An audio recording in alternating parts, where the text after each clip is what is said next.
అనేది మీ అభిమానులు మీ అనుచరులు చేస్తున్న ఫస్ట్ కామెంట్ అది.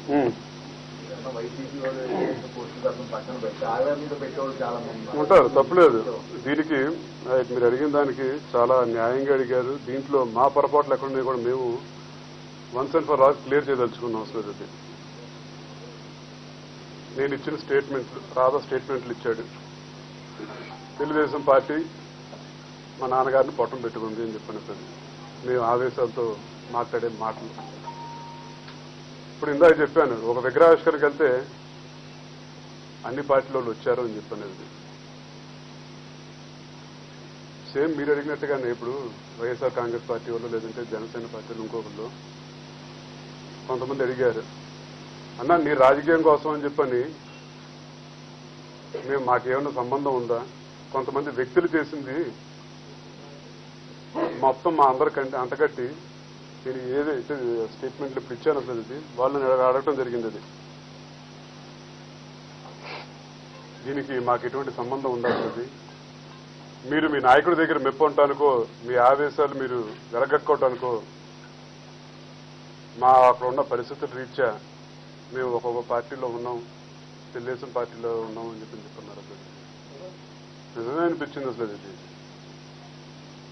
మళ్ళీ ఇంకా అడిగారు, ఆ రోజు మేము కూడా నేను ప్రెస్ మీట్ పెట్టి కాంగ్రెస్ పార్టీలో నువ్వు ఉన్నావు, వేరే వాళ్ళు లేరా అని చెప్పని అడిగితే నువ్వు తలకాయ తీసుకెళ్ళి ఎక్కడ పెట్టుకుంటావు అని చెప్పి అడిగారు.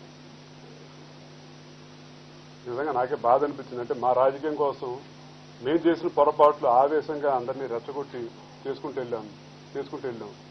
ఆ రోజు కాంగ్రెస్ పార్టీలో ఉన్నప్పుడు కూడా మా వాళ్ళని మేము ఎలా చూసుకోవాలి, మా వాళ్ళని ఎలా కాపాడుకోవాలని చెప్పని ఉంటూ ఉన్నాం. కొంతమంది వ్యక్తులు చేసిన దీన్ని మేము ఒక పార్టీకి పూసి ఆ పార్టీలో వాళ్ళు కూడా అభిమానంగా ఏదైతే రంగారు విగ్రహావిష్కరణకు వచ్చారో వాళ్ళని కూడా కించపరిచిన వాళ్ళు అయ్యామని చెప్పని వాళ్ళు నిజంగా వాళ్ళు అడిగేదాకా కూడా మాకు అనిపించలేదు. ఎందుకంటే అది మా పొరపాటు. మేము ఆవేశాలతోటి మాకు ఆవేశం ఆ పార్టీ అని చెప్పని చూస్తా ఉన్నాం సార్. కానీ ఆయన అభిమానించే వాళ్ళు అన్ని పార్టీలో ఉన్నారని చెప్పని ఆ చిన్న మాట మర్చిపోయాం సార్. ఆ చిన్న వాస్తవానికి దూరం అయితే ఉన్నాం సార్.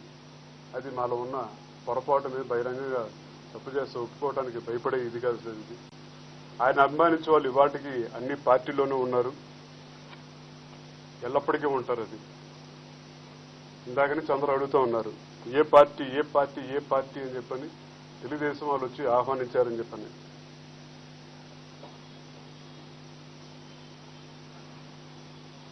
ఒకళ్ళేమో తండ్రి లేదు జాలి చూపిస్తానని చెప్పంటారు, ఒకళ్ళేమో ఏంటో తెలియదు, ఒకళ్ళేమో రంగా గారి కుటుంబం అనేది ప్రజలకి 10 మందికి ఉపయోగపడుతుందని చెప్పని భావన వాళ్ళది.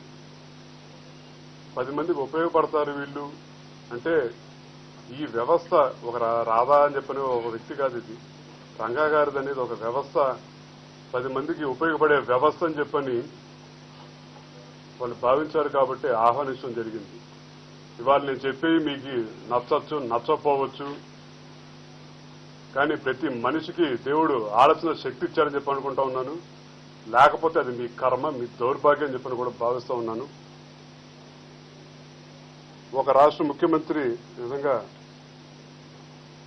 గౌరవంగా సాధారణంగా ఆహ్వానించి ఇలాంటి వాళ్ళు ఉంటే 10 మందికి నేనంటే నేను కాదు, రంగా గారు అనే వ్యవస్థ 10 మందికి ఉపయోగపడుతుందని చెప్పని ఒక ఆలోచనతోటి పిలవటం జరిగింది. అసలు ఏంటి అని చెప్పే లోపల మొత్తం దాడులు, ప్రతి దాడులు, నానా రకాలుగా మాటలు. నేను మళ్ళీ ఒకటే చెప్తున్నాను, ఫస్ట్ చాలా క్లియర్గా గుర్తుంచుకోండి. ఆయన అభిమానించే వాళ్ళు ప్రతి పార్టీలోనూ ఉన్నారు. ఆ వ్యక్తులు ఎవరో అందరికీ తెలుసు. చనిపోయిన వాళ్ళ గురించి మాట్లాడటం సంస్కారం అని చెప్పి నేనైతే భావించట్లేదు, నేను మాట్లాడదలుచుకోలేదు కూడా. అసలు నా వాళ్ళని నేను కాపాడుకోవాల్సిన బాధ్యత, నా తండ్రి ఆశయం నాకు ముఖ్యం అని చెప్పి నేను భావిస్తున్నాను. ఇవాళ అంత పెద్ద పెద్దవారు కూడా వచ్చి మాట్లాడిన తర్వాత కూడా నేను